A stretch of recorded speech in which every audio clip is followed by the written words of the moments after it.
Here comes Michael Christopher. Crossover move. Bottom shot from the outside to the inside as they rumble back to the line.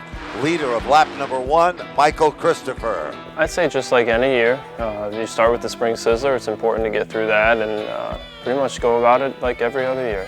We're not big on changes and stuff. It's just kind of go there with the package we have and adjust it if we need to. The results weren't exactly there in the beginning of the year, so when we did go back to what we had as, I guess, our basic setup, going back to basics is like the age-old term in racing. It's just when you're out of the ballpark and don't know what to do, just go back to your notes and put in what you always run. The clock is ticking.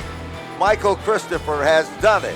He'll win the SK Modifieds here tonight. It's a big confidence booster, especially winning at the beginning of the year and knowing that you have a good piece to carry out the beginning months and then the summer months. The All-Star race, which was a day race, I feel like our car is phenomenal in the day and obviously one of the biggest races of the year.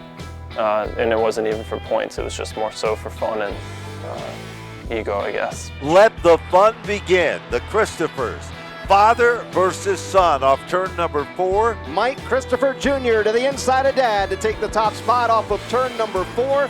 It was a lot of fun racing him in the All-Star race. To be able to pass him and then to capitalize on that and win the race, it was just great. In the top 5, got onto the front stretch to do interviews, so we were both a part of it. It was just a big day for M&T Racing Enterprise, I guess you could say, and yeah, it was exciting. Everyone loved it. And then to follow that up with the SK 5K and then the win after that. Checkered flag is out. Michael Christopher has done it. I felt like the tires could last pretty much the whole time, not beating it 100% like you would do on a regular Friday night, but at least going 70, 80%, and I think that's what I did pretty much the whole race. The SK 5K is one of our biggest race of the year for the season itself that count for points, so it was important to win that. And now Todd Owen goes to the inside, off the turn. Michael Christopher takes down the win. We were very dominant in the summer months, and I think we struggled on that in seasons prior, where we were good in the beginning of the year and the end of the year, but not in the summer months. So this kind of turnaround, it was incredible. It's great to have that kind of confidence in racing. The rest of the season was kind of disappointing, especially coming off of the hot streak that we had in the summer. Going into August, it was kind of just, we were there, but we weren't really as strong as we should have been. I think the two guys came out on top and proved the pace that had to be met. And we just weren't there at the end of the year. And going into the last race, I think we were 60-something out of the lead from Todd, and Steven got wrecked in the last race, Todd got wrecked in the last race, and at the end of the day, it looks like on the sheet of paper that we were finished second and only a couple points behind Todd, nothing crazy. I don't look at it like, oh, we finished second and we were just behind Todd, because at that point in the year, we really weren't, so. But it looks good on paper.